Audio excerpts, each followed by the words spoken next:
All right, there's no denying it. Brooklyn is blue. Not blue like depressed, blue like those maps we see every time there's an election. Donkeys vastly outnumber elephants here. Out of 1.3 million registered voters, approximately 120,000, that's fewer than 10%, are Republicans. But that just tells you who votes in the primary, not in the general. So who are these Republicans and what issues mean the most to them? We're about to meet two of them, young men who do a lot more than vote for the GOP. For one thing, they're on the radio every Thursday, live at 8 p.m. on We Are America Radio. You can hear the Vito and Vito show. So let's introduce our two Vitos. Vito Palmieri, hello, sir. Hello. Welcome. And Vito DiGiovanni, who also happens to be the VP of the Young, I almost said Democrats. No. Oh, that come on. liberal media bias is sneaking in. The Young Republicans. Yes, the Brooklyn Young Republicans. All right, so welcome, gentlemen. Thank you. We pulled you from the radio today. You're on tonight. So when you get on the radio tonight, what are you going to start with? The winners and losers or general impressions of the debate last night?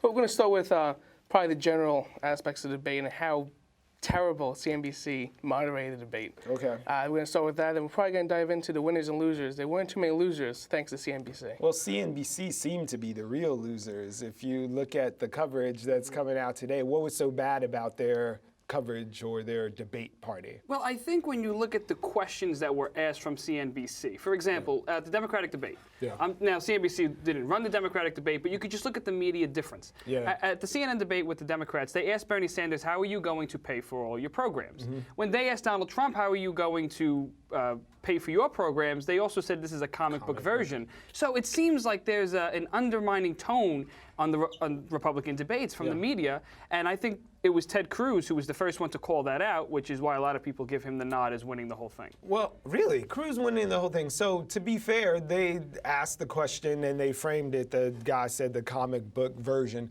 But later on when Rubio got an economics question about his personal finances and like going into default on the second mortgage and not paying off things, instead of answering the question, which was a legit thing to say, if you can't run your house, how are you going to run ours? He turned it into the liberal bias and shield for his book. Well, I mean, but it doesn't just stop there. Let's take a look at the Democratic debates. I mean, Hillary Clinton has some credibility issues. And I think Democrats and Republicans would both agree on that. There's some credibility issues with Hillary Clinton. And we don't see a lot of media attention, or especially in the debates, direct questions towards Hillary Clinton in that regard. I see a lot of undermining tactics on the Republican debates, and I think that just takes away from the essence of what these debates are supposed to be about. It's supposed to be about substance and issues, how you're going to fund specific programs, what are you going to cut, things like that. And I think the Democrats have much more substance in the debates as opposed to the Republicans. So do you think that's a function of the candidates that they have more substance, or of this host of the debate, like versus CNBC and the three that were there versus the viable candidates that the Democrats have put forward? I think it's definitely with the moderators, because CNBC, like we were saying, asking Marco Rubio about his personal finances. But when you get to Jeb Bush... Don't you want to know about the man's finances? Absolutely, but we do appreciate the tough questions. But when you get to guys... But the tough questions that went unanswered. Like, he didn't even answer the question. He tried to sell his book and then complains about the questions but doesn't answer them. Hillary didn't answer her questions about the emails or Benghazi, for example. They had a whole GD Senate the whole hearing. Sure, but I'm talking about in the debates. That's what I'm referring to. But that's also just one candidate. When they should ask Jeb Bush questions, not about fantasy football. You know, he's the establishment front runner. So about the fantasy football thing, they asked him a question, and like, I do this for a living sometimes. I ask people questions. It was a legitimate question that was couched in sort of this everyday that we can all relate to fantasy football, but there was a serious question about regulation, and instead of, and I know you come down on the fiscal stuff as more conservative and social issues are more laissez-faire, but instead of taking that opportunity to actually answer a question, every Republican, almost to a person, seemed to flip it and say, all of these questions are ludicrous. You have a bias, but we didn't hear an answer. That could have been a very good, legitimate question about regulation or overregulation or things, but he just turned it into me. Yeah, well, I think the answer was there. Jeb sort of said we need to look into this issue. This needs to be regulated. And then Not before Christie. Well, Christie comes after. Yeah. Then Christie says, well, wait a second. Why are we talking about this issue? We have much pressing issues on the plate. We shouldn't be just focusing on fantasy football. So I think the answers are there, but I think the way they're delivered across is out of anger and it's out of frustration because they want to talk about the substantive issues. Yeah. But we're masking issues on fantasy football or we're masking issues on Marco Rubio's foreclosure. It was just a way into a question. No one gives a care about fantasy football. It was a missed opportunity that instead of answering a question or giving a position, he made it into a personal thing, and then Christie blows it up and then doesn't even talk about regulation. He talks about, we don't care about fantasy. That was his we don't care about your damn emails moment. Oh, well, the whole basis of the question, regulating fantasy football, I think asking him if he would regulate it is just a ridiculous base question in itself, not even talking about fantasy football, but regulating it. Like Christie said, let the people play football. Like, honestly, this shouldn't be even a question. Let's talk about deeper policy issues. I would love to see candidates, especially like Donald Trump, answer detailed policy plans. So what was missing then? You wanted to see them answer detailed policy plans. What was the great unasked question that you think somebody should have come up with? Well, I think definitely they mentioned the Federal Reserve. I think they should definitely go into the Import-Export Bank, the TPP, more economic issues, not fantasy football type things. More things that matter on a federal scale that the president can do, and not going into regulating. Because we know Republicans generally want to deregulate. Right. So let's focus on how they're going to do that, not if they will regulate or deregulate, but how specifically they're going to deregulate things. So what was the great unasked you think that they missed? I think it was the Fed and central banking and the banking industry. I think because CNBC is an economics channel, if you will, it deals with the economy. I think they should have asked more economic questions. I mean, here we are talking about the economy. Right. We should be talking more about that. Instead, I think we were talking about fantasy football, Marco Rubio's foreclosures, Donald Trump, we called him a clown, and I think stuff like, and well, that's up to you to decide. But I think the issue is if you're going to have a debate like that, let's get back to the debates where we're actually talking about issues and answers. Let's talk about how we're going to do this, what we're going to do, what we're going to cut, what we're going to save, things of that nature, and stop, I think, having, hey, Marco Rubio said this about you. What do you think about this, Jeb Bush? Do you want to address him? Like, I don't want to. This was a street fight. We're not having a street fight on a debate stage with presidential candidates. I think it was a little bit too much. So speaking of that street fight and addressing each other and fingers pointing, do you think any potential running mates emerged last night? Can you see anybody coupling up after this thing? A lot of people talk about Trump and Carson coupling up because they're the top two, like a superpower. But I personally like Marco Rubio for vice president, but he's doing very well in the polls. Also, maybe even Coley Fiorina as a vice president. So I wouldn't be surprised if they get picked up. So you're picking VPs right now. You still don't have a person out front? I personally like Ted Cruz, Ben Carson. So you would see like a Cruz Fiorina, Cruz Rubio ticket? I can see that happening. So who should put a ring on it on the stage? I like Ted Cruz as the front runner. I like Rand Paul as well, who I didn't think he got enough time. Yeah, like where was he? He maybe got 2 or 3 questions, which is absurd. And John Kasich is on the other side of the debate stage, screaming and yelling for attention. Well, Trump told him, listen, this is why you're at the other end of the spectrum now. But I do like Ted Cruz. I do like Rand Paul. And for VP, Marco Rubio is good. But I also think Ben Carson is the guy who might be the VP pick for 2016 for the Republicans. Because when you look at Ben Carson, he's quiet, he's reserved, he's intellectual. Yeah.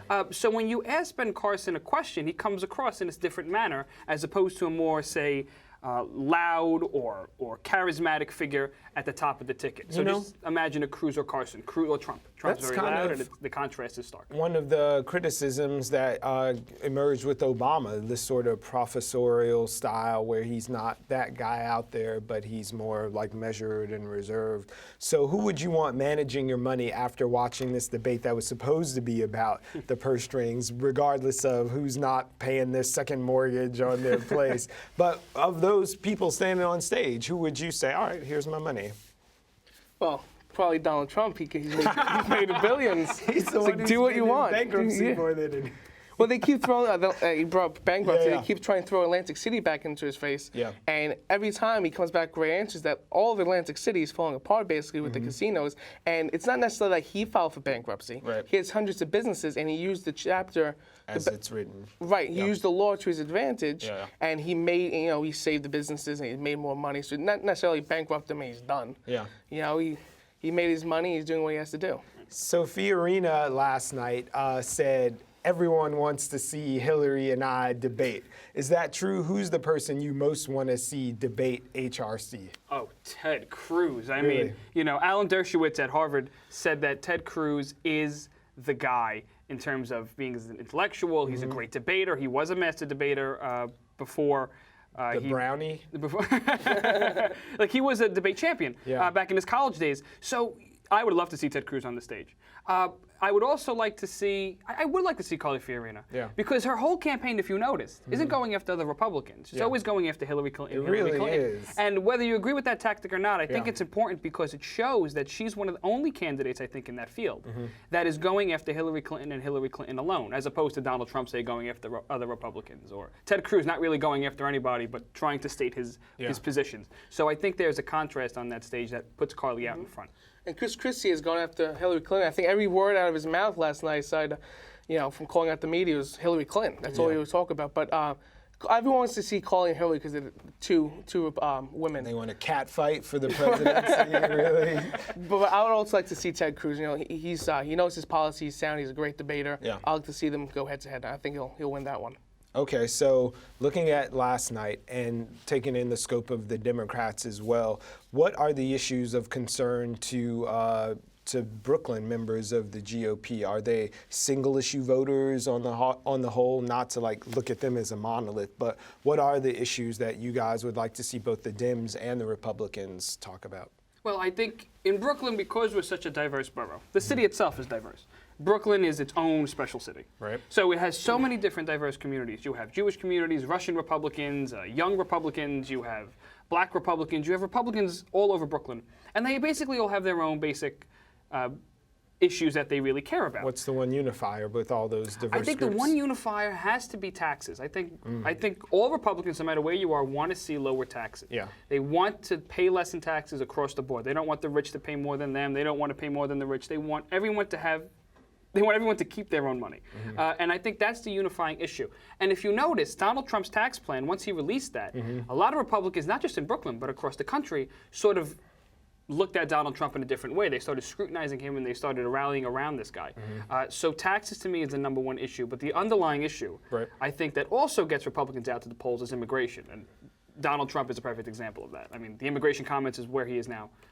Because of his positions. So would you agree, is that the through line with all those I think that's a big line, but also what also is common with many progressives and Republicans is criminal justice reform. You see Bernie Sanders, guys like Rand Paul talking about why people getting locked up for things like marijuana, things that are legal in other states, these petty things that people should not be going to jail for so long for. Paying for it once they get everyone's paying for it, the jails are overflowing.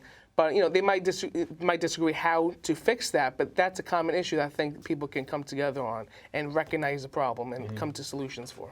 So have you guys seen any Democratic contenders that you might pull a lever for? Oh, absolutely not.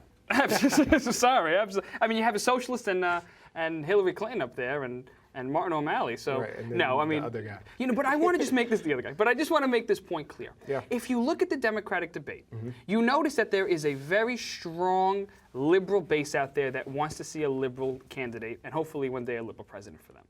You notice that the Democratic Party has shifted to the left since the election of Barack Obama. I mean, Bernie Sanders is a self-described democratic socialist. You couldn't have that back in 2008 or back in 2004 or 2000. Is that progress? Well, I think it's progress for if you're a liberal and you're committed in your principles and you want to see change in a progressive liberal change, yeah, I think that progress for the Democratic Party on the left. And I think there's also progress on our side. You have people like Ted Cruz and Rand Paul who are talking about the Fed. Ted Cruz mentioned sound money yesterday. You also have people who are willing to repeal Obamacare and they're not going to listen to what the establishment has to say. So I think there's definitely a resurgence in the grassroots. The parties have to listen.